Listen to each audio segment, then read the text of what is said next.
Many Canva beginners struggle not because Canva is hard, but because of a few small mistakes.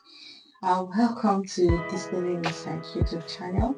In this video, I will show you 5 mistakes that many Canva beginners struggle with, and I'll show you how to fix them. So quickly, I'm going to go to my Edge and then log in to my Canva website, which is www.canva.com. You can also use the Canva app if you have it installed on your PC. And so for beginners, once you log in into your Canva, you have so many things. You can do so many things in Canva, which I believe you know. So I'm going to be using a new design to actually show you the few mistakes that Canva beginners struggle with.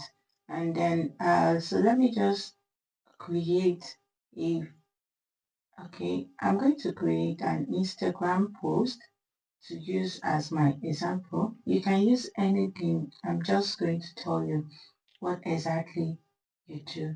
The first mistake that Canva beginners make is using too many fonts on their design.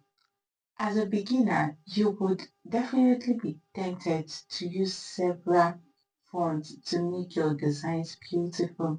So this is what I'm saying. I'm going to go to design right here and then search for, let me just say business. I'm going to search for business here in order to make my work easier.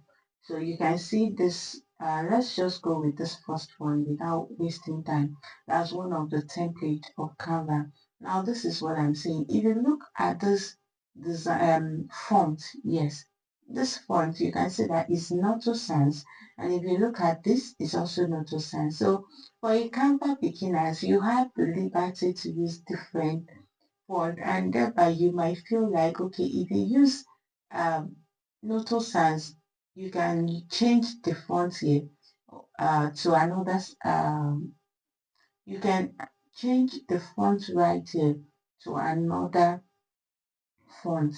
Of course, you see that you have series of fonts that can make your work beautiful, but designs are not done that way. Sincerely, the maximum number of fonts that you can use and will make your work beautiful is 2. At most, you can now use 3, but 2 is always beautiful if you can stick with one. So don't be tempted to use too many fonts just because the font is beautiful. And be sure of what you're designing so you are careful enough to use a legible, that is a readable font. Don't be tempted to use several fonts. And what I'm saying about being tempted is I can come to test and then, my headline, add the heading just like I'm doing, and I can use Canva size. I can just say fonts. Let me just type font here and change the color right here so that you can see. So let me change the color to something like purple. I think purple should show right here. Okay, it's still not showing. Okay, I think it's showing a bit. So now what I'm saying is the moment the you're using, let's assume I'm changing it to poppins, and then I have poppins here. I'm just going to bring it down. You now want to type another thing like your subheading. You now feel like, oh, it's not okay. Don't let me draw too much, but I'm just telling you that please ensure you don't overcrowd your designs with several fonts, like too many fonts. Maximum of 2 fonts is beautiful at most. And let me just say, it's now worse. Maybe you're just trying to play, or don't tough up your designs. Use 3, maximum of 3 fonts, but 2 fonts is beautiful and it makes your work pop. The second mistake is poor alignment. Poor alignment. The way I put fonts here, I can actually put it here. Then this one, I can put it at this side. You understand what I'm saying? Make my font here. Just because you are designing, you just feel like, okay, no, this is not you writing in a book. No, your text alignment should be beautiful. Your picture alignment should be beautiful. ensure you tidy up. And how do you do that? So I'm just going to I'm clicking on do here in order for me to delete these designs, to just have a, okay, since it's taking so much time, this is what I'm saying. I want to delete the image and be left with frame. So let's assume this, I'm putting it here. You can see I'm putting this here, you know, and everything is just looking so unkept and untidy. The best thing you need to do is just come over here, click.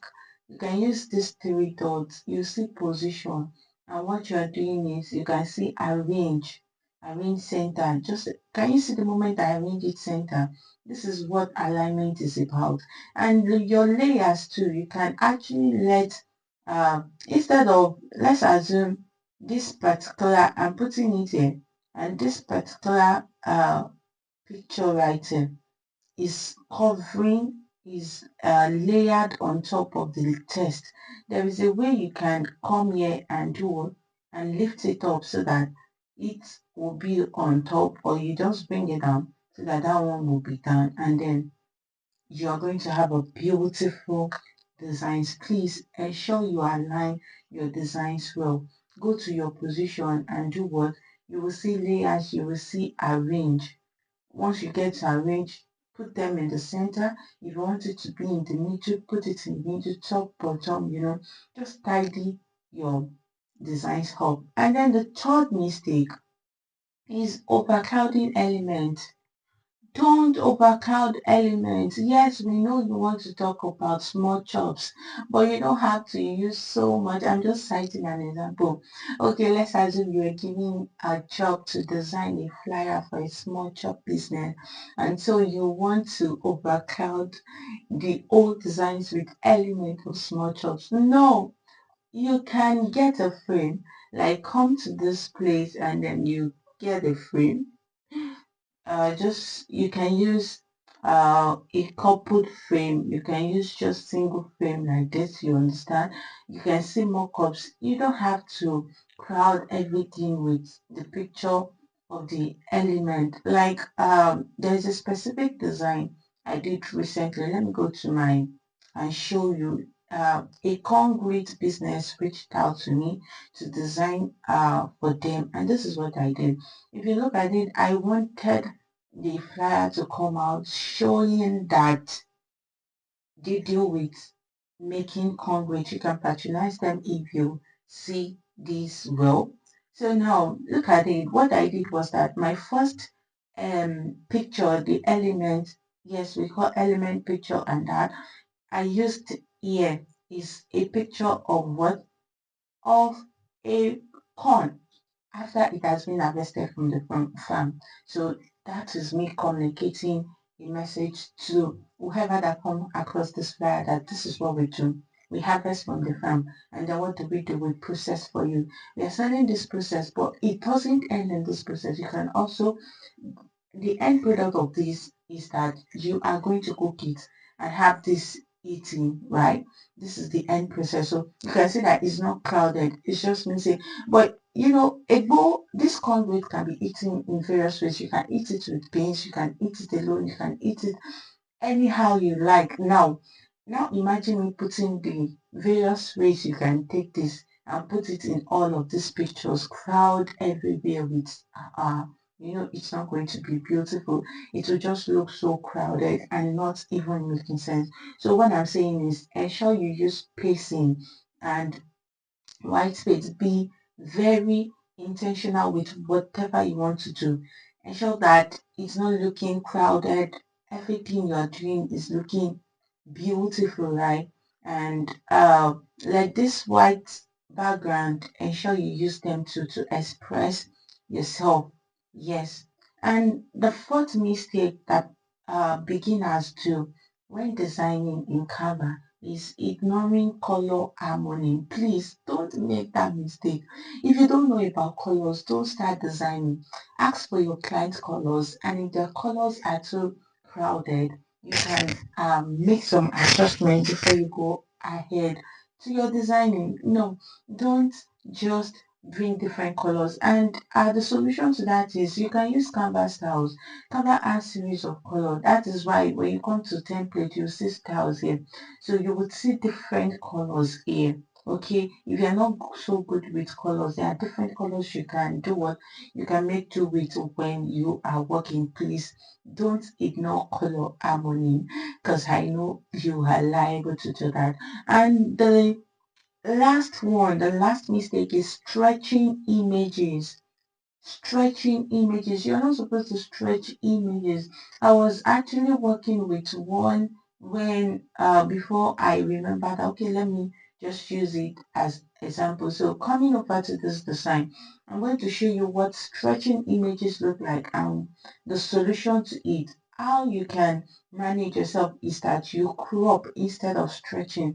And what do I mean? So I'll go to my element and get an image for you to actually show you what stretching is and what cropping is. So I'll pick up this picture, like you see that it has already been added here. Now, if you are stretching the image, this is what you are doing. Can you see? This is what you are doing, and you don't want to do this. So I'm just going to undo and show you the solution to that. All you need to do is come over to this crop. You can say crop to make your life easier. This is freeform and this is the original how it came. You have 1:1. You have this YouTube cropping.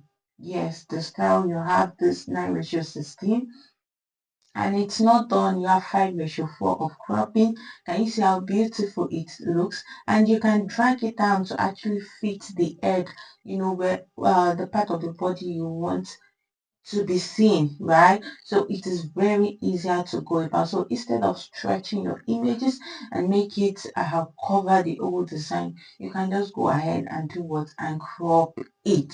Okay, once you are done, just click on done. You can see how beautiful this one came out.